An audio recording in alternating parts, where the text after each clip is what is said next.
out to Socrates. Socrates still trying to get the opening. Oh, Socrates! Whoa! And there it is. The crazy gang have beaten the Culture Club.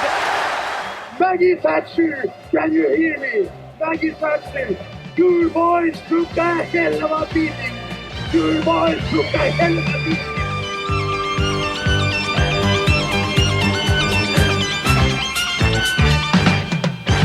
Welcome to You Have to Say That's Magnificent, our World Cup related sideline at Your Boys Took a Hell of a Beating. And never has that title quote been more apt than in today's podcast as we head back to the summer of 1986, clutching our stash of panini swaps, no doubt, on the playground, and delving into the story of England and their travails out in Mexico. With me tonight in our typically rigid English midfield, herring around like a lunatic in the midday Mexican sun, is Stephen Scragg. Looking forward to this. I've already got my hatchet sharpened. And, yes, we get to talk about your favourite England midfielder, don't we? Lighting up a World Cup.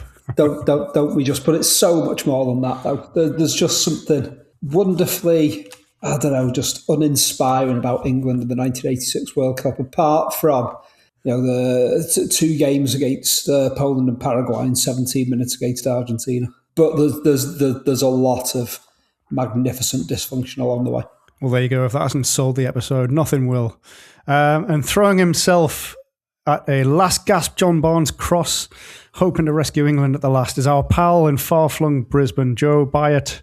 Good morning. Hello. Over there, Joe. How are you doing? All right.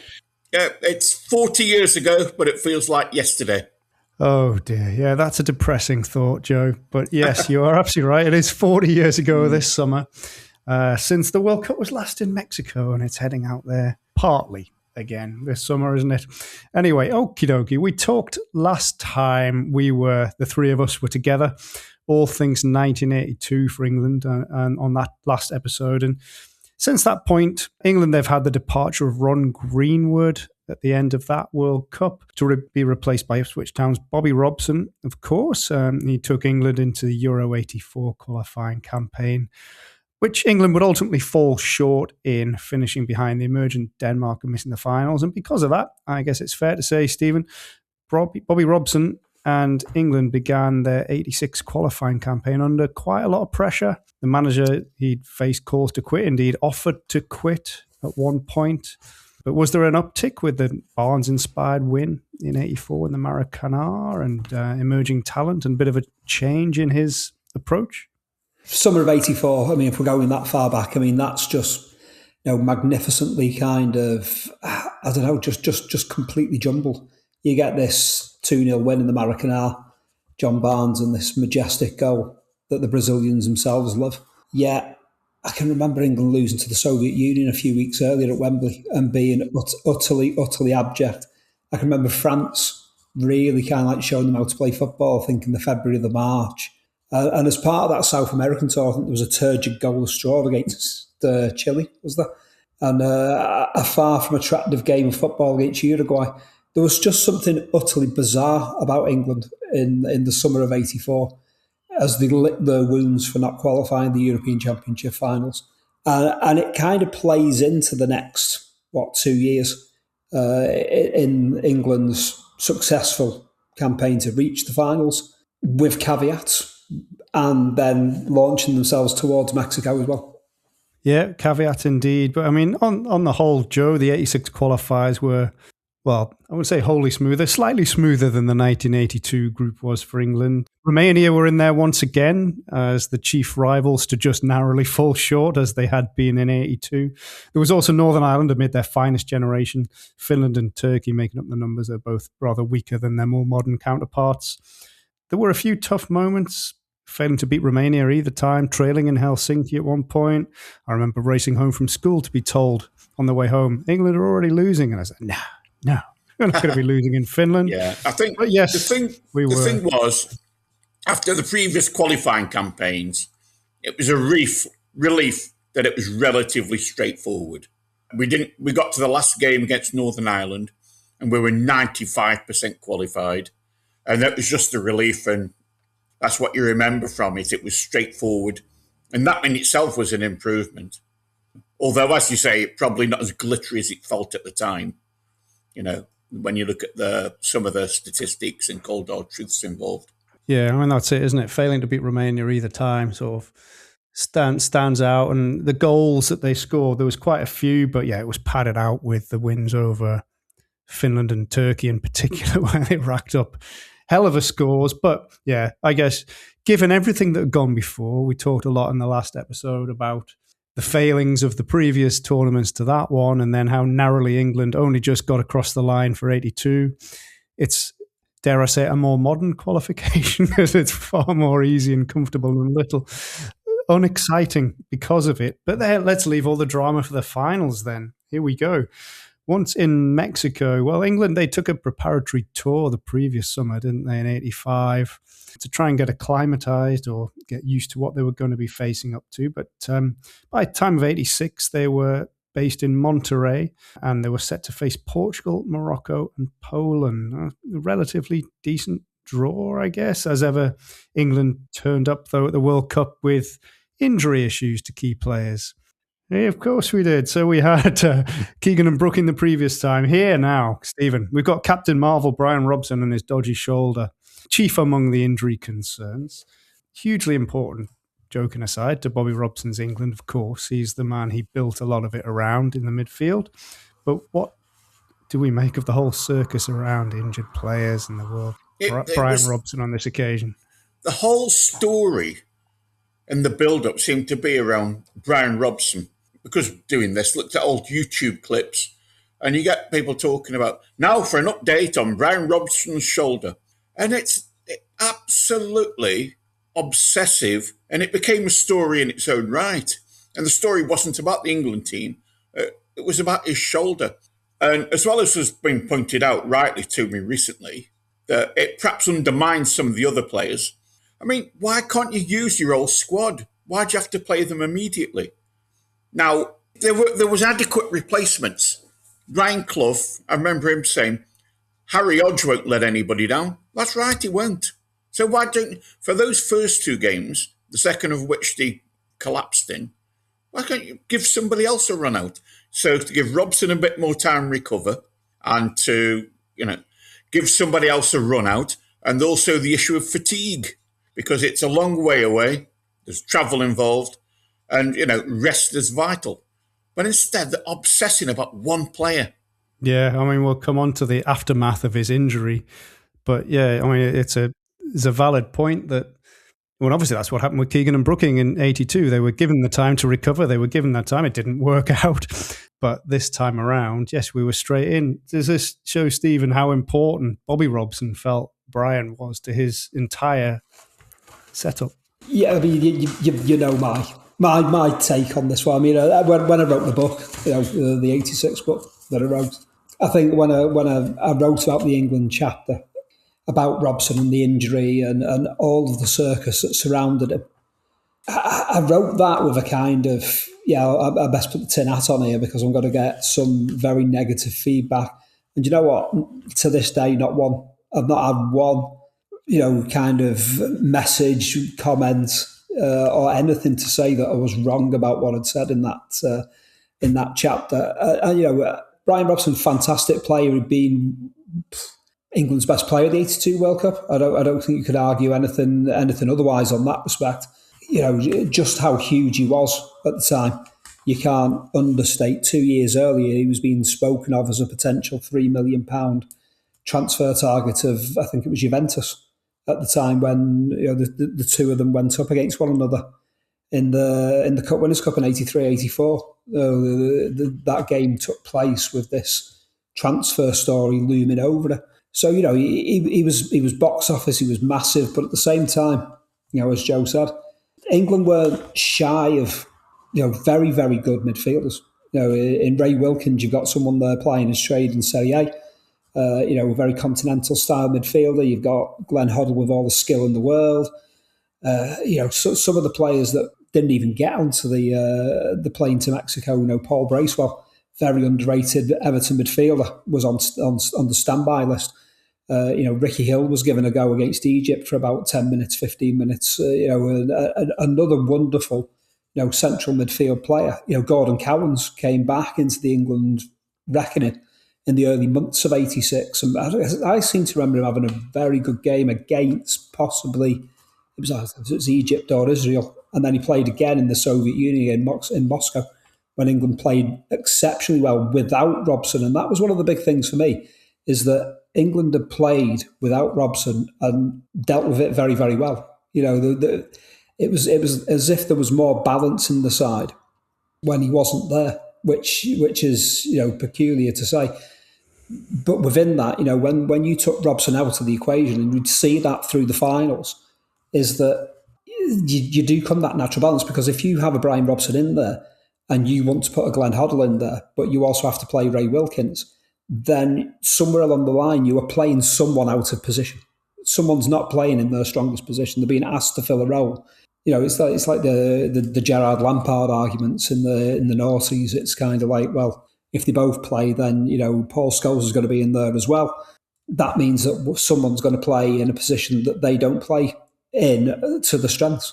I think this was the case, really. I mean, yeah, it was peculiar that, especially in the build-up, once you got into World Cup year '86, I think of those build-up games prior to Robson. There was 4 games prior to Robson naming his squad at the end of April '86, and I think Robson played in one of them, and it was the Israel game, and he scored a couple of goals, and he played exceptionally well. One really great volley.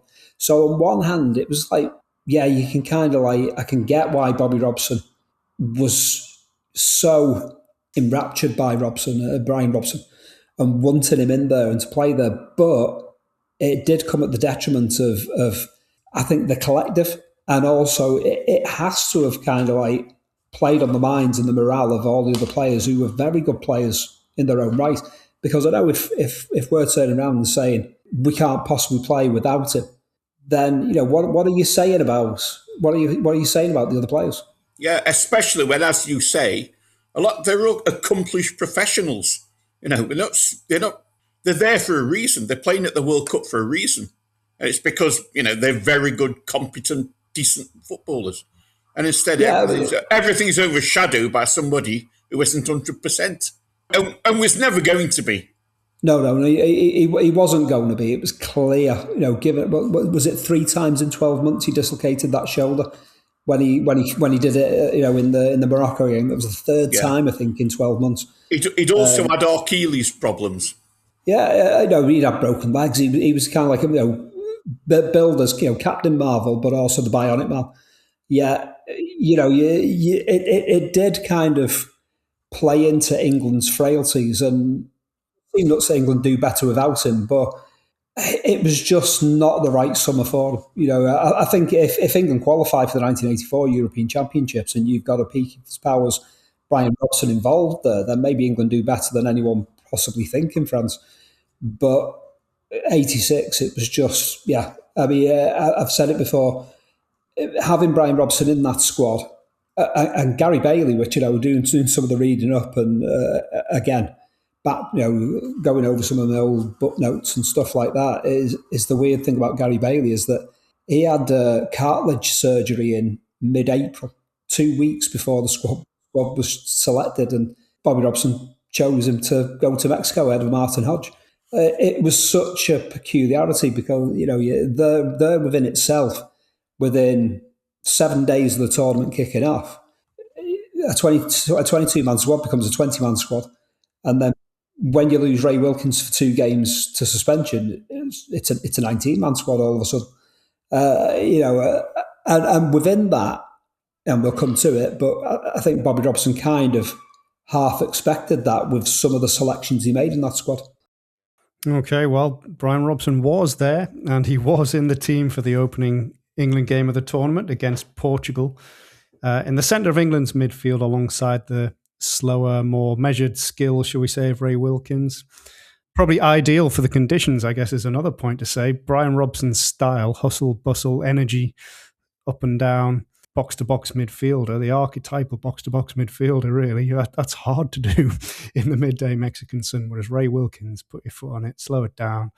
his ideal Glenn Hoddle skills as well. He was there in the team too, as Stephen says, but pushed out more to the side, the right-hand side, I think, in his case here, nullifying him a little bit. Waddle on the left, also having to chase up and down, of course, in our 4-4-2 structure. We have Lineker and Mark Haitley up front, of course. Combination that I guess had worked well enough through qualifying on the latter stages of that. Was it a bit limiting, a bit old school as well? I mean, we'll come on to the better model that comes along later when we get to that. But at this point, was it the tried and trusted? It was the tried and trusted, and it was the days of English forward lines having a big target man and someone doing all the running across the width of the front line. Haitley was the target man.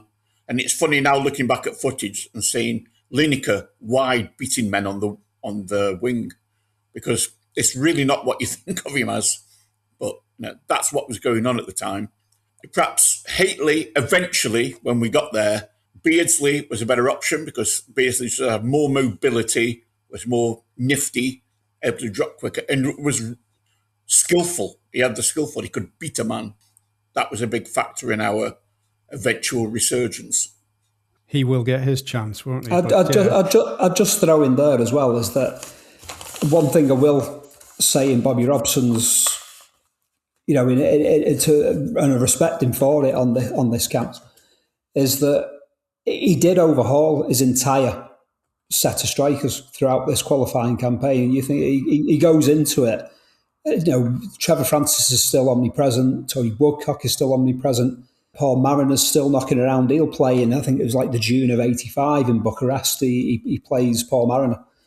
Peter Witt is still knocking around. None of those go to the finals. Mark Haitley's rise, and it's odd to say it now, just how big Mark Haitley, well, obviously big physically, but he was seen as kind of like this huge figure, and obviously he went to play in Italy. But he was expected to be the next big thing. He scored, I think, 8 or 9 goals in a very short space of time. Haitley is the man who scores that other goal in the Maracanã when they beat Brazil in '84. And he was the golden boy. For a year, he was the golden boy until Lineker just kind of like took to international football like a duck to water. But you also had kind of like, Kerry Dixon comes in and scores a couple of goals in friendlies, and he has a bright start to his international career. And then there's Beardsley. So they kind of go from starting the campaign with there's Francis, there's Woodcock, there's still with Mariner. And then by the time they go into Mexico, it's been entirely overhauled because it's Haitley, it's Lineker, it's Dixon, and it's Beardsley. It's a totally different setup. So this is the oddity in Bobby Robson's case, is that everything was so Brian Robson orientated in midfield. And I can remember phrases, we've got to do it for the skipper. Oh no, we've not got the captain and all that. Yet there he was being massively bold in just totally overhauling his front line. Well, it misfired in the opening game, though, didn't it? I think England, on the whole, were okay in the first game, done to a sucker punch counter from the Portuguese. And that's Portugal, obviously, while they didn't have a lot of World Cup pedigree. And to those of us watching in the UK, probably they were a little bit of a mystery because we'd missed all of Euro 84 and all their exploits that time around. We didn't know too much, and they hadn't been on the World Cup scene since 1966. Obviously, they reached a semi-final then, but there had been nothing since then until Euro 84, and then now here in 86. Carlos Manuel with a lovely tash scores, left all alone at the back post by some rather slack defending. And initially, Kenny Sansom got done like a dinner at a throw-in, which was surprising because Kenny Sansom was, there's obviously the Brian Robson. In 82, I think he was England's best player. Then you move on to 86, and he was still a very good left back and the right person for the job. But he got really done and mauled. I think it was a throw-in, and that's what's put them through. And Manuel at the far post, and nobody could quite believe it. It was a bit of a surreal moment when the ball went in. After that, we huffed and puffed against them, and in the end, Portugal should have had another penalty.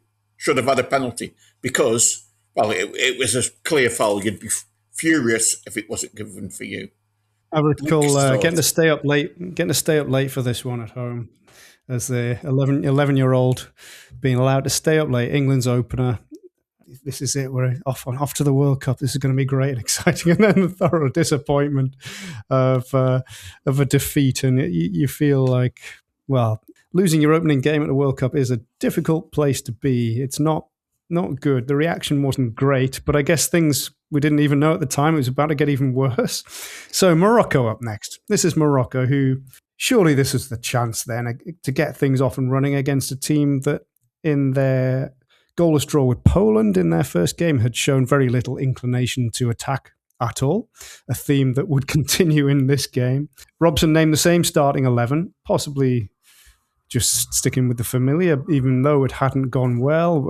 Whether, I don't know, let people get the chance to sort it out for themselves. Emlyn Hughes was furious about that. I'm saying he's taken the easy way out. It's strange now that Emlyn Hughes is like a man of Bobby Robson's stature. But at the time, that's how life was. Emlyn Hughes, not his only rant of this World Cup's TV coverage, I don't think. He was getting quite irate in the early stages.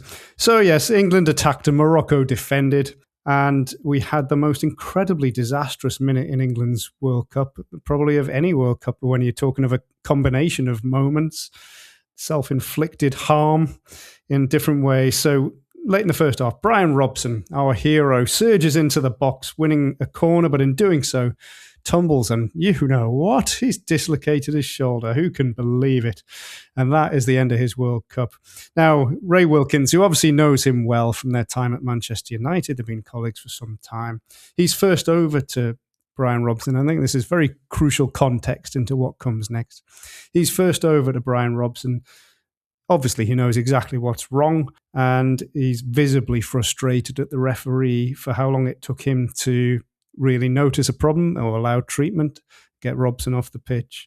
So Ray Wilkins, hot and bothered, flustered and annoyed at this point. So moments later, Wilkins was caught offside in the move following the corner that Robson had won, reacted in frustration, hurling the ball at the referee. I think he realised immediately, because he sort of runs after the ball at that point, doesn't he? Try and get it back, but the die is cast. It's too late. A red card and a disastrous minute for England. They've lost their whole central midfield in one fell swoop. Stephen, quite the combination of events, self-inflicted harm, already having lost the opening game, and now struggling to break down an overly defensive Morocco with only 10 men on the brink here, aren't we? This was, well, abject is the only way to describe it. I mean, at this point, what are we now? I mean, England didn't score in the last two games that played at the 1982 World Cup. They failed to score against Portugal in their opening game of the 1986 World Cup, and now they're getting shut out by Morocco. They'd scored one against Czechoslovakia. So over the course of 5 games, England have scored 1 goal, and that's kind of like 4 years ago. And over over 360 minutes of football passed in World Cup finals territory. And within that, there was the answer seems to be that Bobby Robson comes up. And this is the frustration with me and Bobby Robson as the England manager. Certainly in those first 4 years, it changes over the course of the last 4 years of his time in charge. But 15 minutes to go, it's very much a case of, well, let's hang on to what we've got. Morocco, play quite well. They do all they need to do. Let's try and snatch a goal. And Bobby Robson settled us for a point, because he with 50 minutes to go, he takes off Mark Hateley, doesn't throw on Peter Beardsley. He brings on the Tottenham Hotspur version of Gary Stevens. It's such a kind of like a very England thing to do. And this is the point where you go back to the qualifiers, and it's 8 games unbeaten, all fantastic. They win 4, they draw 4, they score 21 goals, concede only 2. It's that percentage playing that is just such an utter frustration. From my football watching perspective, it's just that it's just not go out and try and win the game. Don't try and kind of like micromanage it into a respectable, or not even a respectable draw. And that's what always annoyed me about the England side, was that, especially in this game though, Stephen, because Morocco had no intention to attack. They got a draw in their first game. They delighted with a draw in this game. And yeah, they would cut loose in their final one in spectacular style. But that was obviously their plan throughout. Keep it close, keep it tight. Yeah. Get a point against England, and they were delighted. No inclination to attack. So they were there for the taking. They were there to have a pop at, without a shadow of doubt. So when you've got like an England side that's, and like I say, those qualifiers are wild. When you think about it, what was it? 21 goals scored and 13 of them came against Turkey, another 5 against Finland. And that's what speaks to me about this particular England, is that they'd laboured to struggle for the 1982 to qualify for the 1982 World Cup, failed to qualify for the 2 previous ones. I get percentage play, and I get it. I get why Bobby Robson felt he needed to do it. Failing to qualify for the 84 European Championships, it was a case of just get the job done. Does all that, but then at the finals themselves, you're thinking, you need that little bit extra. You've got to go out there and try and win games of football.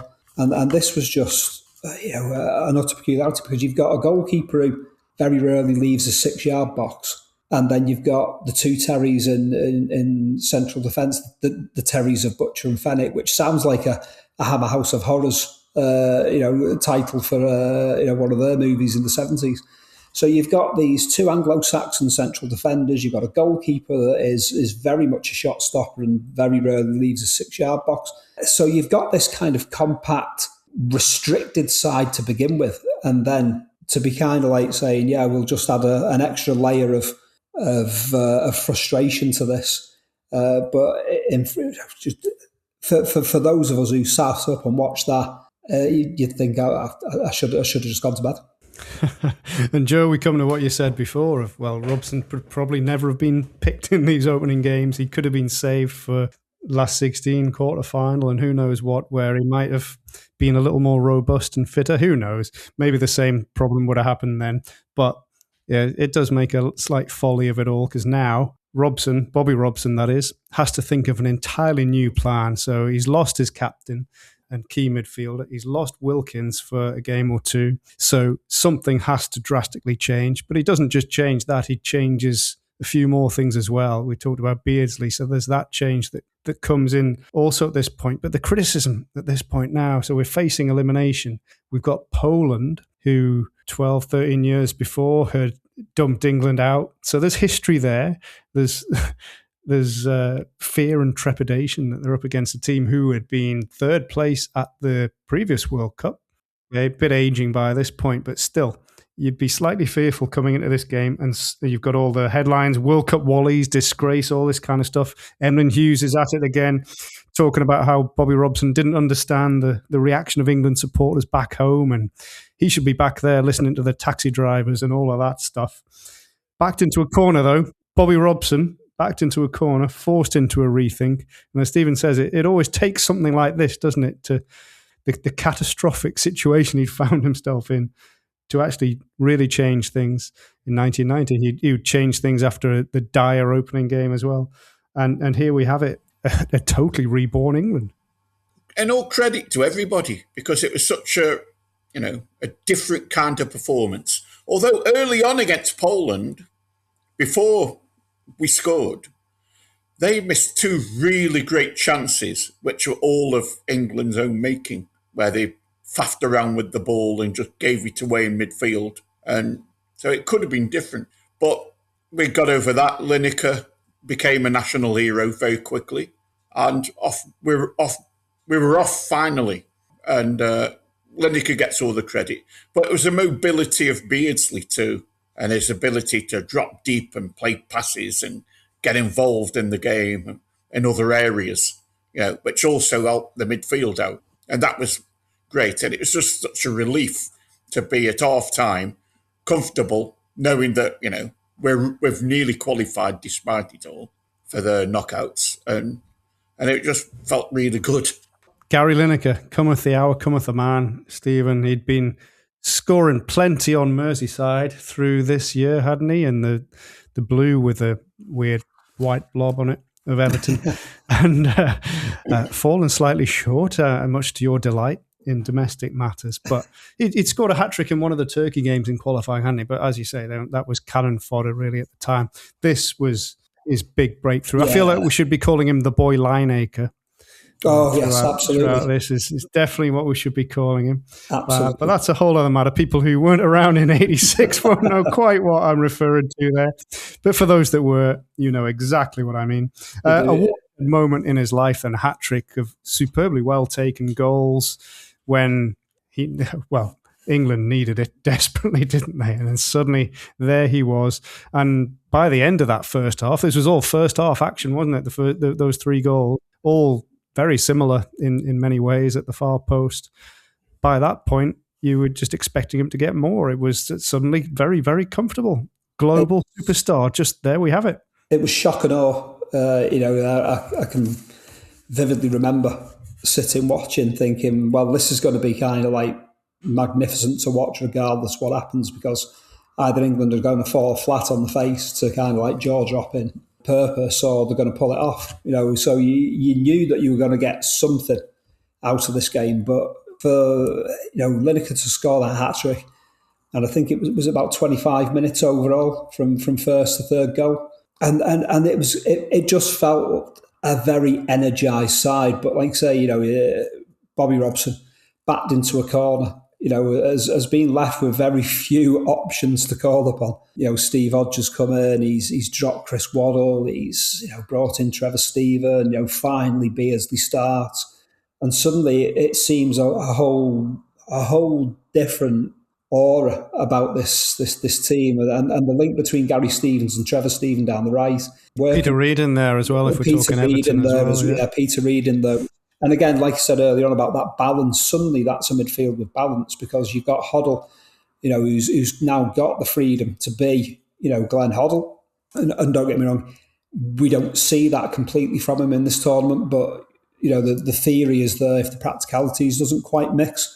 You've got Hodge, who kind of like drifts left but can cut in as well. You've got Stephen holding, on the right. And Trevor Steven, just a wonderful, wonderful football. I mean, I've said it before about that Everton side in the mid-1980s. And, and for me, out of all those Everton players, the most Liverpool type of player that Everton had at that point in time was Trevor Steven. And if I could have cherry-picked any of the Everton players, and I'd put Neville Southall in that as well, but the best goalkeeper, there is, but maybe not necessarily a Liverpool goalkeeper. We had the right goalkeeper for what we had to do and the type of football we played. Trevor Steven would have slotted into that Liverpool side without a shadow of a doubt, absolutely seamlessly. And I was always kind of like quite pleased that he whenever he got the nod to play for England, Trevor Steven. Suddenly that symbiosis was there. You had kind of like, you didn't have that one pervading midfielder that was just running all over the place. Suddenly you had kind of like, well, Peter Reid will do all the, the fetching and carrying, he'll do the ugly stuff, but he'll do it within a certain circumference, just inside the England half. You had Glenn Hoddle with that little bit of flexibility all of a sudden. And then you had kind of like wide midfielders rather than wingers, who didn't have to kind of like put the foot down in the accelerator. It was all to do with the intelligent ball. Certainly on the Trevor Steven front, with Trevor Steven, the ball did so much. He made the ball do the work. He didn't always have to do the running, and this made England a completely different proposition. Because suddenly it was about getting the ball around and players being in the right place and anticipating where it was going to move itself through.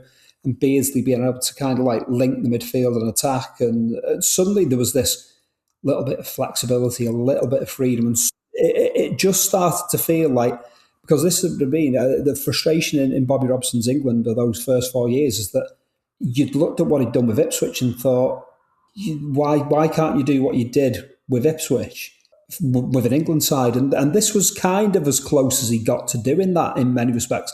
Certainly in those first 4 years, and that game against Poland and the game against Paraguay to come, suddenly that was the perfect England side. And, I'm not disparaging Brian Robson within that, but it kind of took the loss of Robson, the loss of Wilkins, to make that England suddenly tick, because it had no choice but to tick. And that particular composition of an England side just seemed to bring the best out of all the component parts. And that is how a team works. rather than kind of like having that one megastar and everything has to orbit around that player. Suddenly this was a team that was working as a unit, properly as a unit, and working for one another. So should Robson get huge credit for making these changes, or is it a case of he had little option because everybody else was missing who his first plans were? What do you think, Joe? Is this hugely significantly praiseworthy, a manager spotting what is wrong and addressing it in the nick of time, or just somebody who'd left with no choice? Yeah, I think he deserves credit for it. Yeah, he does. I mean, it was his decision.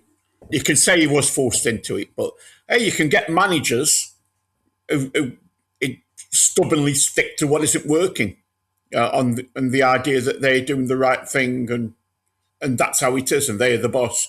So Bobby Robson's flexibility, that's to his credit. I think he did change it. He recovered the campaign, and we're up and away. So credit to him, and to the players, of course. No, absolutely. And suddenly it was all optimism. And here they were. They finished second in the group behind Morocco, who'd suddenly, as I say, cut loose to beat Portugal magnificently in their final group game to win the group. Morocco's group winners would face West Germany. Oh, it would have been intriguing if England ended up there. But instead, England were second and were off to Mexico City to the Azteca to face Paraguay. And it was pleasingly straightforward on the whole. There's always one or two scares, but 2 goals from Gary Lineker, 1 from Beardsley. Even for that goal, though, Lineker likes to point out that had he not been off the field getting treatment, that's the position he would have been in, and that would have been another hat-trick. Beardsley took the opportunity to steal in and take a nicely finished goal. But it was a comfortable 3-0 win, Joe. We're into the quarterfinals suddenly, and is everything gone before suddenly forgot? Because momentum is there now. You're on a roll. You've just had 2 3-0 wins in a row. Lineker scored 5.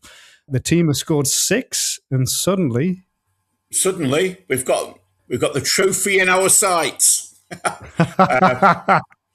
And we got. I think the headlines on one of the papers was "Bring on Diego." Okay, bring him on. Let's see what happens. And they did, and look what happened. Well, okay. The build-up to that game, understandably, so much of it was about the conflict 4 years before. And that did overshadow everything in the build, which was, it's pretty bleak at times. A lot of people did not cover themselves in glory. There's one gutter rag, which had the headline, "It's War, Senor." Yeah, when you get that, it was always going to be a tense affair, wasn't it? There was the press conference when Bobby Robson said he's not going to discuss the diplomatic situation. And he didn't, because he couldn't, could he? That was the build-up to it. And we got to the Sunday evening, the day before France had knocked Brazil out in a thriller. And that felt like the build-up to the main event, which was Argentina against England for us. And we got there. And the first half was actually very frustrating. We never got out of our own half. We seemed to have one plan, and that was just a hack, kick, elbow, punch Diego Maradona. And that's all we did. Same as other teams, by the way, but that's all we did. And we still couldn't stop him. Well, we brought Terry Fenwick back into the team specifically to do that. I mean, he was pretty much a one-trick pony. Typical Mackham, I would say. But there you go. But no, he was a very tough, physical, as Stevens, you said before, fairly Anglo-Saxon centre-half. Alvin Martin had been in the Paraguay game, hadn't he, when Fenwick, I think, had already been suspended earlier on in the competition. Fenwick is back in. He's there with his one task to follow Maradona around if he can, disrupt him. He gets a yellow card early on. How he survived the first half without being sent off, I guess, is open to conjecture. But there we go. Yes, a rough, goalless first half. There was a few moments when we got forward and Peter Beardsley at the side netting from a wide position, but that was about it. And early in the second half, he took over. 2 goals from a certain Diego Maradona, the dark and the light, if you like. Now, Stephen, you've written all about addressing this issue early on in your book, head on, admirably so, I recall. So we had the hand of God goal, a little bit the hand of Maradona, a little bit the hand of God, or some words to that effect, as he put it himself afterwards. So we had Steve Hodge bizarrely flicking the ball towards his own goal, and the leaden-footed Peter Shilton, as he should be forever known, which he would repeat in 1990 in the semi-final, of course, being unable to get off the ground, out-jumped by a tiny Maradona, albeit with a hand extension. On this occasion, this goal, Stephen, has been stuck in the minds of many an England fan, and indeed player, Shilton in particular, ever since. Go on then, Stephen. You wrote all about it. What to make of this? I love this goal. I mean, it's just such a Machiavellian work of art, but there's so much going on. You know, when I wrote about it in the book, I kind of went through it in terms of it being like the Zapruder tape and the assassination of Kennedy, and that like, little kind of like image by image. And there's a lot of skill in the build up to that as well. It's the burst of pace by Maradona. There's the layoff to the right hand side. It's kind of like Fenwick and the way Sanson moves across. And Fenwick kind of like follows and Butcher follow the progression of the ball and take their eye off Maradona, who just runs his way through. It's the way the ball flicks up, and Valdano kind of like leads forward with his elbow jutting out, and kind of like that kind of stops kind of like Hodge putting his head to the ball, which is why he kind of like sticks his foot on it and puts it up over his head. Something that he'd done already in the first half and got away with. And it just had all of these kind of just one kind of domino after another. And then as the ball's coming down, it's just like Maradona's just still at pace. That's that same burst of speed as he meets the ball. I think the image I gave Peter Shilton was that of a man stretching to open a window, in terms of kind of like trying to get to that ball. And the way that it's kind of like sold in that Maradona kind of like punches the ball, the actual kind of like the contact of hand to ball comes, he basically has his clenched fist on top of his head. And it bounces off that.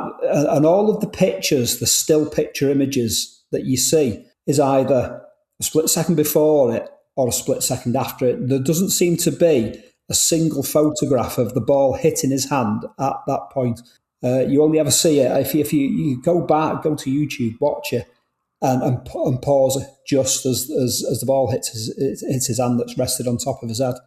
The Machiavellian kind, and then it's all the way around. He turns, celebrates, has a quick look at the linesman, beckons his teammates to come over and cover. Well, this was it's the crucial thing he said. He wanted to make sure they all celebrated before the ref got wind or something, didn't he?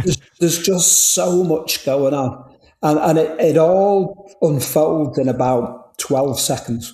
And I've spoken to people who were in the Azteca that day, and have said that they didn't know.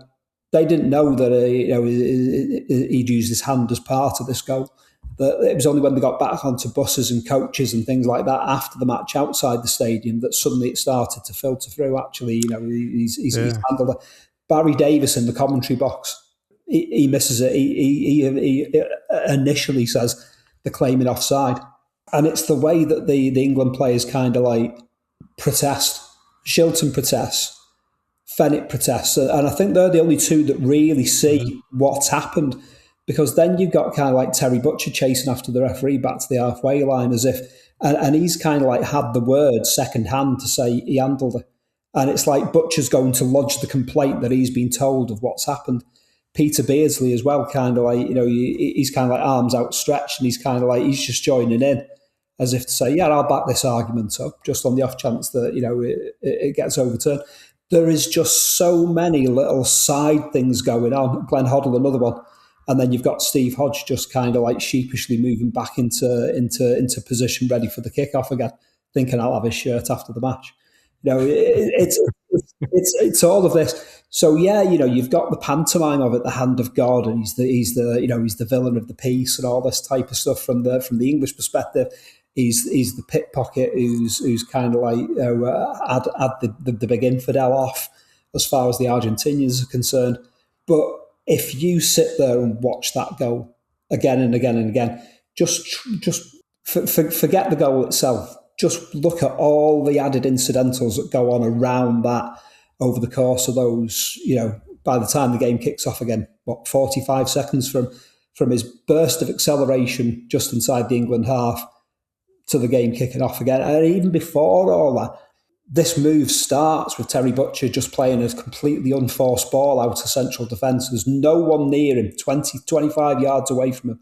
And he just hits the ball into the far channel that Batista picks up and brings back. You've got Peter Shilton behind him just before he's done that, winding his arm as if to say, wake up, we're sleepwalking towards something here. There's just a great kind of like sense of prophecy and, the undoing of England in that goal. Yes, there's the villainous Maradona, but it is entirely self-inflicted at the same time. And there's just so many layers to that goal. It's unreal. And Peter Shilton obviously still can't let it go, even though he failed to outjump this tiny man, despite being significantly taller, despite having his whole legitimately being able to extend his arms out to get the ball, and he still couldn't reach it. I don't know. Anyway, a few minutes later, though, Joe, we get a wholly different type of goal, equally, well, even more iconic, I suppose, in many ways. This is the best goal of this or any other World Cup. By most reckoning, Maradona surging through much of the England team from his own half. I wonder if the early yellow card for Fenwick probably was in his mind, where he didn't just chop Maradona down on the edge of the box. Yeah, I bet he wanted to. Could have done. Yeah. I'm sure he wanted to, but probably couldn't reach. Peter Reid certainly couldn't reach him, was chugging along in his wake at one point. There's no quibble about this one, though. It was a stunning goal, a beautiful contrast to the Machiavellian deceit of the first goal, the light and the dark, and everything that the Argentinian Pibe should be about. And here we have it in the space of a few minutes from one of the greatest players there's ever been. Has there ever been a finer World Cup goal than this one, Joe? No, it's just a mind-boggling piece of sheer brilliant skill. Barry Davies said, after he came up with the, magnificent, he said, there's no argument about this goal. There's no explanation for this other than sheer footballing genius. And that summed it up. When he got the ball in his own half and did that little pirouette, and he was away. And when he approached the penalty area, it was in a similar position to that he was at Wembley in 1980, played against England, and he put the ball wide. After that game, his brother told him, what you should have done, took it past the keeper. The keeper had committed himself. And those words came into Maradona's mind as he approached the penalty area in 1986.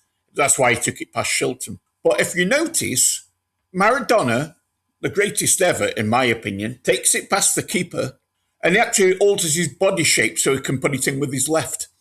So his right foot was so patchy, he couldn't even score an open goal. So there we are, conclusive evidence. Useless, Maradona was rubbish. Yeah, I've just decided. There you go. You heard it here first, folks. Maradona, one-footed. But the thing is, overrated. When English people look back on that game, they just talk about the hand of God.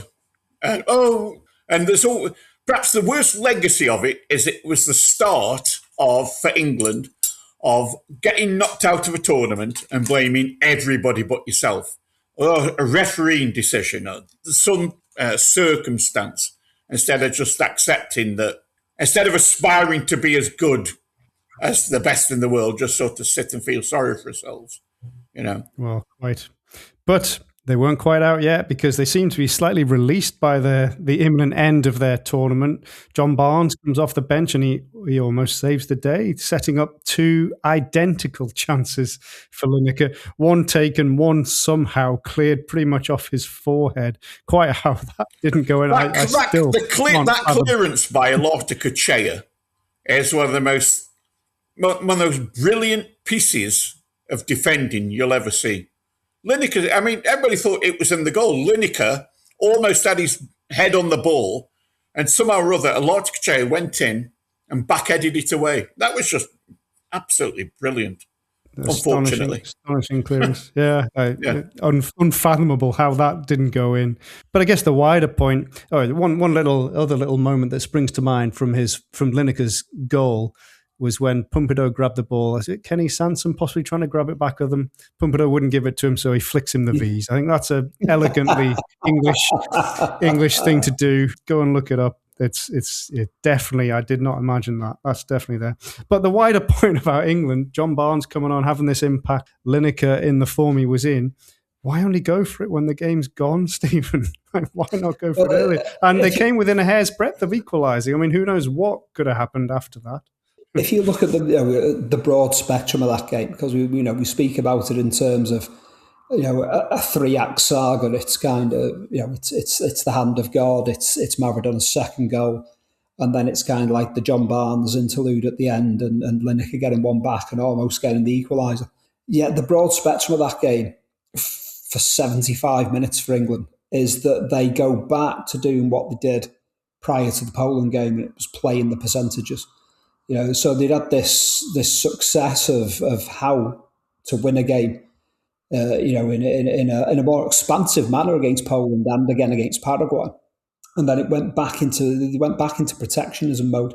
It was all a bit like the West Germany and Spain game in the second phase in '82 all over again. For certainly throughout the first half of that game against Argentina, and then you get the 2 goals, and then suddenly it's kind of like a little bit of a punch-drunk 10 minutes or so, and then it's kind of like, well, here comes Chris Waddle, here comes John Barnes, and John Barnes was just electrifying. And it's nuts that it's the only 16 or 17 minutes he plays in that World Cup. He doesn't play in any other game. Yet there you've got him doing these amazing things down the left-hand side and teeing up these opportunities for Lineker. But one he takes and one that, we say defies gravity and does not go in.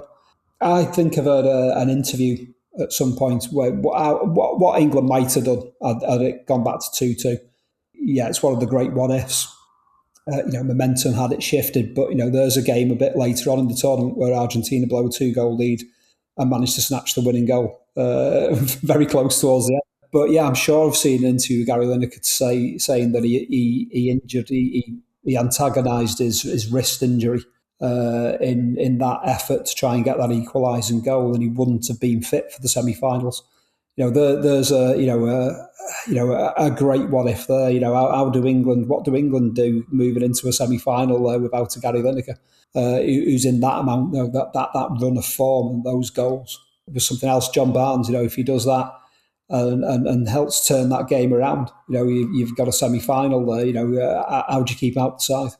So you've got all these interesting what if questions, but again, suddenly England's best part of that game is when it's not throwing caution to the wind.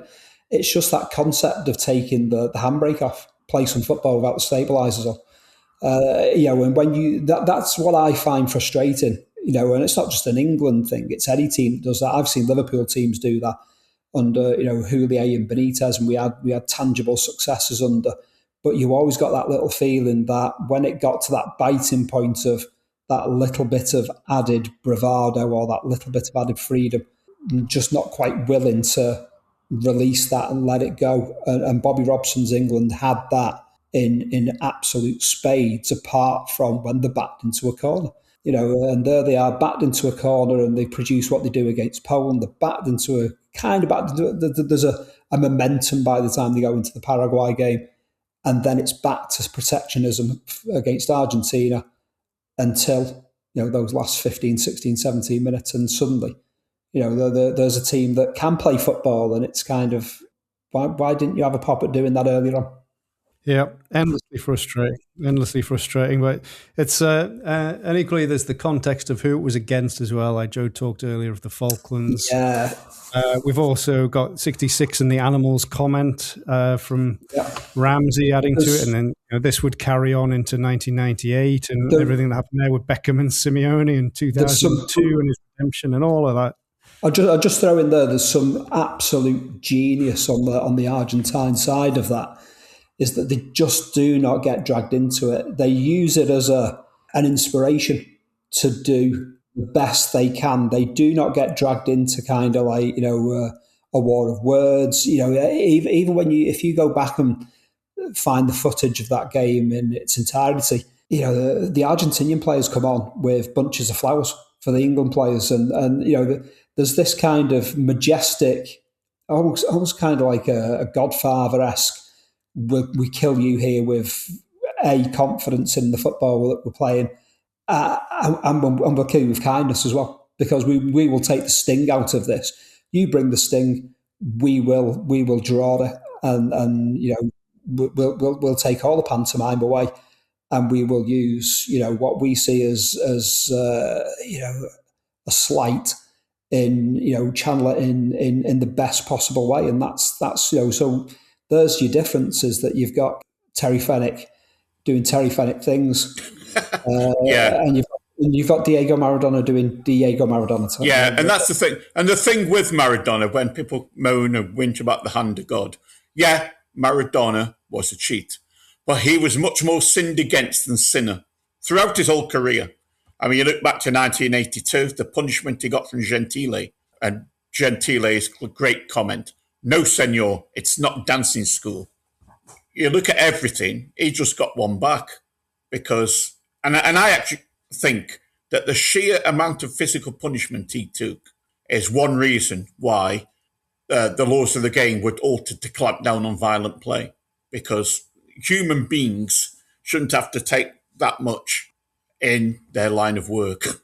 And it was absolutely incredible. Uruguay in the game before we played them as well. Hacking, elbowing, spitting, pulling his hair.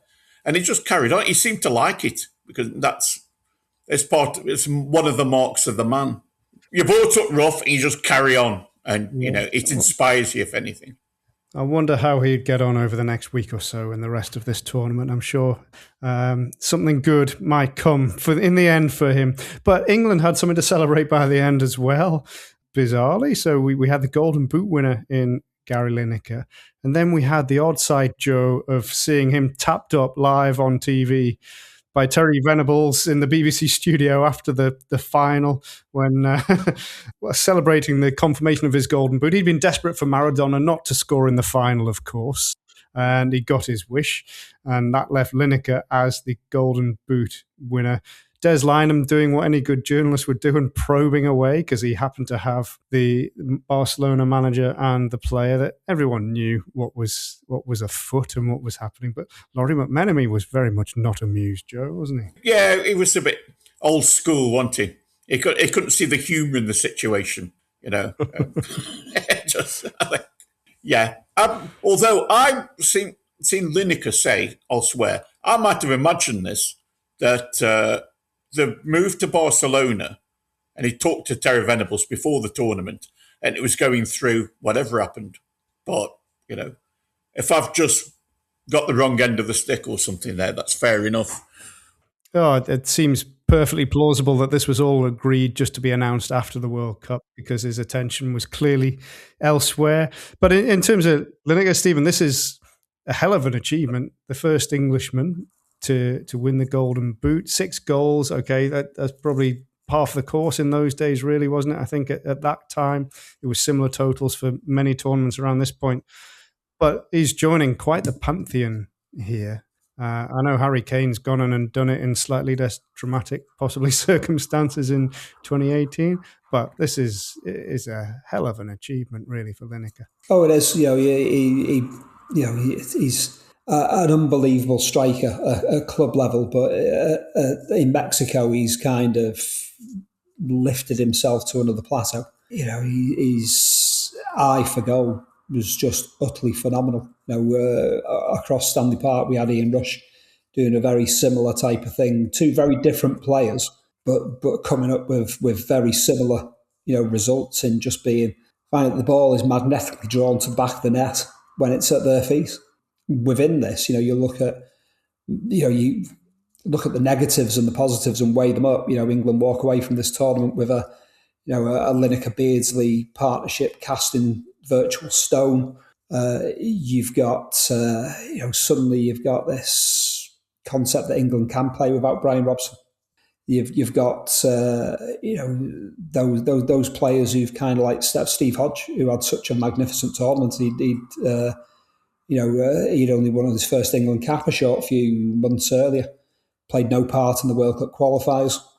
He tied into that concept of the England player that came out of nowhere to do very well at a World Cup. Going back to Jeff Hurst in '66, David Platt would do it in 1990. You always seem to have this player that came out of nowhere in international terms, anyway.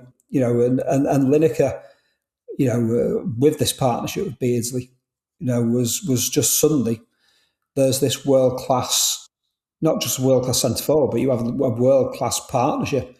Bobby Robson has on his hands, and suddenly that kind of whole concept of Francis Woodcock with Mariner, was it the right thing to dispense with all of them? Because you have to look at Francis in the build-up to the tournament. He played the Scotland game, which was basically his audition for a place in the finals. He'd played well in Mexico the summer before when England went on that pre-season, that summer tour '85. Didn't score any goals, but played well. Seemed to suit playing at altitude, and everything a year before that tournament was pointing towards Francis. Tony Woodcock was still within the reckoning by the March. He'd been bobbing around the England squads. He'd made a couple of substitute appearances earlier in the year. He was still scoring goals, but had a few injury problems in the last 2 months of the season. So he kind of lost his way. So all that familiarity had ebbed away. But suddenly it was kind of like, well, there you've got, a world-class goal scorer in a world-class partnership with Peter Beardsley. You've got a myriad of options in midfield. Brian Robson still to come back from injury. Conundrum over whether Ray Wilkins has a future. Can Glenn Hoddle do Glenn Hoddle things at international level, and what do you do with these precocious wingers in Barnes and Waddle? England walk away from the 1986 World Cup from such a dysfunctional start. Suddenly they look a whole lot healthier at the end of that tournament and looking forwards towards kind of like the new season 86-87 and the beginning of the 1988 European Championship qualifiers. Within that as well, you've got Mark Wright, which you should never underestimate the loss of Mark Wright towards that tournament as well. He had a good central defensive partnership going on with Terry Butcher before he broke his leg in the FA Cup semi-final. He was all set to go to Mexico. So, again, another caveat, but suddenly you've got kind of two full-backs who know how to get forward, and you've got options in the wide positions because you've got Trevor Stephen there and Steve Hodge. So you think, and the thing was that when in the '86 World Cup, when you've got Hodge on the left and Trevor Stephen down the right, suddenly they're playing in a kind of way that Liverpool were playing. Because we weren't playing with wingers at that point in time. We'd have Ronnie Whelan on the left-hand side of midfield, Craig Johnson down the right. So almost play a Liverpool style, kind of in the Poland and Paraguay games, and that greater balance. As I said before, that collective ethos is much more. I think it's a healthier thing.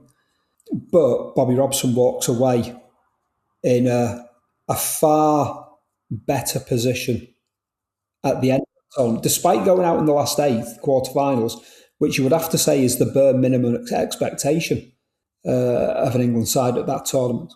But yeah, from where you go back to kind of like the post-Morocco game where he's on the balcony with his head in his hands and so much is made out of it. And, it transpires that, he's actually just listened to his Walkman, and stuff like that, which is, I think, one of my favourite Bobby Robson moments, that the world casts him as a man, kind of like navel gazing and introspection and kind of like thrown to kind of trying to figure out the chaos that's surrounding him. And he's probably listened to Mel and Kim instead. Magnificent. But he does, I think by the end of that World Cup, I think the pressure is suddenly off Bobby Robson. It's a strange thing to say, but quarter-final exit, it's suddenly, he's being viewed in a different light.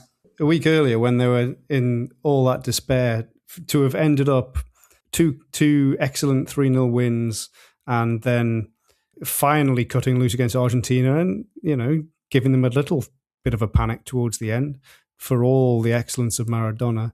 It's an incredible turnaround. So, yeah, Robson is coming out of this tournament hugely positively, Joe. Quarter-final was a decent tournament for England, I think, especially bearing in mind the whole situation with English football and what had happened the year before, I think, and the European ban and everything. I thought the quarter-final was a good result. But I think the main English winner from it all was Steve Hodge, because he got Maradona's shirt and he didn't do too badly from it. I actually saw Steve Hodge after a charity match at Stoke and just said, "Hey, I'll give you 10 quid for Maradona's shirt." And he declined my offer. Incredible. Yes, I mean, I'm sure he was very tempted, Joe, but he did get considerably more, didn't he, at one point? Those shirts, of course, the side story of those shirts is they had to rush out and buy them at the last minute, didn't they, just from some sports goods store in Mexico City. So, yeah, perfectly good offer, Joe. It's a shame you didn't get it, but hey-ho, never mind. Side points then on all of this. We're talking kit there. What do we make of England's kit this time around, Stephen? Sartorially elegant or sartorially in the dustbin? I think it was the worst kit at the 1986 World Cup. I wasn't a fan of it at all. Even worse than Scotland's weird striped shorts?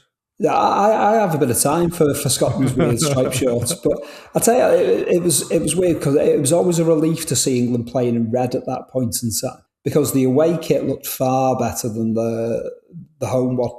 Those kind of like vague pinstripes and all of that. It just looked, a conservative kit. The pale blue shorts and socks didn't help matters against Argentina, though, did it? Do you know what? I thought it did a little bit, actually, at least as a one-off. I thought, well, the white shirt looks a little bit better at least now. But yeah, it was a shame that England didn't get to play in red in that World Cup, I suppose. But no, I thought that kit was terrible. I thought it was awful kit. Yeah, I always prefer England in red. It might be a throwback to 1966. I mean, I like them in red, but I didn't even realise they'd won the World Cup in red. At that point in time, it was in grey, wasn't it? Yeah, it was all black and white, and I'm colourblind anyway. So there's no way that I'm going to be able to decipher that as a red kit.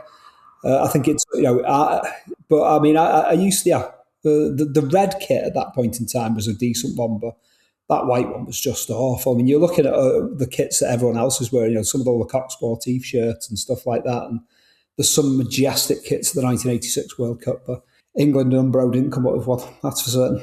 And what they also didn't come up with was a good song. Maybe this is what Bobby Robson was listening to on that balcony, and that explains his sort of introspective, deep thought. That it was a very poor effort, wasn't it? We've got the whole world at our feet, they sang. Proper cheesy effort sung by some half-arsed players, which apparently, according to what I've got jotted down here, never broke into the top 40, peaking at 66, ironically enough, Joe. Why ever not? That's a lot. It wasn't quite World in Motion, was it? That was the pivotal point for music songs, for football songs. Yes, well, we were still some years away from that. We were still with players singing awful stuff. But from that neat segue, let's move into musical section. How about that? That was perfection of a segue, I think. I'm impressed. You did very well there, yes. Beautifully done. We've decided, though, to step a little bit back in time from 86. We've done that once or twice on pods already. So we've gone for November 1985, the 13th, I think, when England 0, Northern Ireland 0, where it was all confirmed that we were off to Mexico to have a fine time. Now, I've passed this around for you guys to have a look at. Perhaps it's fitting that we had Fergal Sharkey at number 1 with a good heart, because Northern Ireland and all of that. There we go. We have a chart including such omens, though, as Don't Break My Heart by UB40, Take On Me by Aha, one for Maradona there perhaps, and Road to Nowhere by Talking Heads. Stephen, what have you taken from this? I know you are very much into your illegal recording. Definitely one for the headline writers there. There's loads of scope. Loads of scope. Do you know what? I mean, we'll come to the movies as well in a little bit, but that's a decent top 40 in November '85. There, Take On Me. It's one of our better ones, definitely. It is one of the. I might need a C90 for this one rather than a C60. Road to Nowhere. Love Talking Heads. It's not my favourite Talking Heads song, Road to Nowhere, but it's still a good one. whenever you hear it. Election Day by Arcadia, number 16. A side project of, I think, three-fifths of Duran Duran went off and did that. We in there. Number 24, Lost Weekend, Lloyd Coyle and Commotions. Love a bit of Cloud Busting. Kate Bush at 27. Hole of the Moon, The Waterboys at 29. Yeah, I always relate it to kind of like the reissue later in the decade or the very early 90s. But number 32, Bring on the Dancing Horses, always for a bit of Echo and the Bunnyman. Lean on Me, Red Box, number 36. Again, another banger. And If I Was Mature, number 37. There's so much to go for there. Loads to go for. I look at number 6, level 42. You don't get many bass guitar heroes. Lots of guitar heroes, but not many bass guitar heroes. So that's distinctive for that reason. There's that awful cover of Stairway to Heaven by Far Corporation at number 8. But otherwise, yeah, I really like the St. Elmo's Fire Song by John Parr, Man in Motion. That's a nice, bouncy, quite happy track. And Alive and Kicking by Simple Minds. I didn't mind it at the time, but now it always reminds me of the start of the Premier League and that the way that the start of all football, because everything comes back to football, all football becoming just starting in 1992, and many of the great things which gone on before have been disregarded, So that, unfortunately, it's ruined by that. Good to see Shakin' Stevens in there. Oh, good to see Shaky. Yes, harking back to slightly earlier in the decade there. Yeah. We're at a crossroads point, aren't we? Yeah. Between the old and the new. Before Shakin' Stevens and after Shakin' Stevens, that's where. Well, yeah, exactly. The two genres of music, aren't they? The before and after Shakin' Stevens. That's when everything changed. Moving on from music, yes, we have the movies as well. The box office for November 1985. Rocky IV riding high in this particular list. Back to the Future still seems to be somewhere up there. Stephen, what are you off to see? Because you couldn't watch this game live. We'll come on to that in a sec, but you could not watch this game live. And the TV offering, let me tell you, I'll come to that in a sec, is slim pickings. But if you chose a movie, Stephen, what is it? I'm struggling to look beyond Back to the Future, to be honest. Number 5 there. I mean, Rocky IV, I don't see eye to eye with Rocky IV because they kill off Apollo, which is just like a properly short-sighted thing to do. You're thinking, you're going to make Rocky movies forever and a day. Why would you kill off the coolest character? In the whole genre there. There's a lot of familiar nonsense as well amongst that chart. I mean, I remember To Live and Die in LA, John Cusack movie. Absolute nonsense with Arnold Schwarzenegger and Commando at number 7. King Solomon's Mines, at number 8, which was just kind of like, I think that was, I don't know if I could be wrong, but it was a remake of a 1930s film, but they did it as a kind of, let's just do it like an Indiana Jones movie without Indiana Jones, and it was kind of like, wasn't for me. Transylvania's 65000, I seem to remember people like raving about. Jeff Goldblum in that, Ed Begley Jr. and Gina Davis. I seem to remember. Yeah, there's a Scorsese movie in there, After Hours, which was one of these where you'd watch it and think, no, half an hour in, I'm bailing out with this one. Once Bitten as well, number 9. A very young Jim Carrey in that movie. So yeah, there's a lot that I remember. I think more a case of going down the video shop for those kind of like early 86 rather than going to the cinema and watching the... These, yes, I was going to say they have a very VHS vibe. There's many of this list, don't they? Not ones to waste your money on. Joe, what do you reckon? Death Wish 3? No, To Live and Die in LA. That's the only one which really jumps out at me. Back to the Future, obviously. But that's one of the films where the legend has sort of got further than the film itself. Other than that, no, none of them. I'd probably sit home and listen to Shakin' Stevens instead. Well, you could be at home listening to Shakin' Stevens, Joe, or you could have been listening along on the radio to the football. You would not have been watching it. Instead, you could have been watching an episode of Porridge. Oh, yeah, great.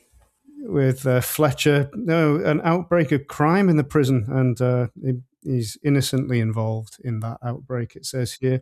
Tenko was on after that. I don't even remember that being a thing. So that's BBC One. They did have Sports Night at 10:25. Set your alarms. That's when you did get to see the football. But instead, you could have, on BBC Two, watched a documentary about Queen's College, Cambridge, followed by Heatwave, movie from 1978. It's slim pickings here. Over on ITV, what could you have been watching? Full House. Again, this is something that says here, reminds the particular journalist of Terry and June in their younger days. It means nothing to me. Girls on Top, followed by Minder. There's something that might actually entertain you on the way. Whereas on Channel 4, you could have been watching Mighty Moments from World History, a new series with a look at the legend of King Arthur. So there you go. That's what you could have had on that particular evening in November. Yeah, I think I'd have been patiently waiting for Sports Night, trying to avoid the scores.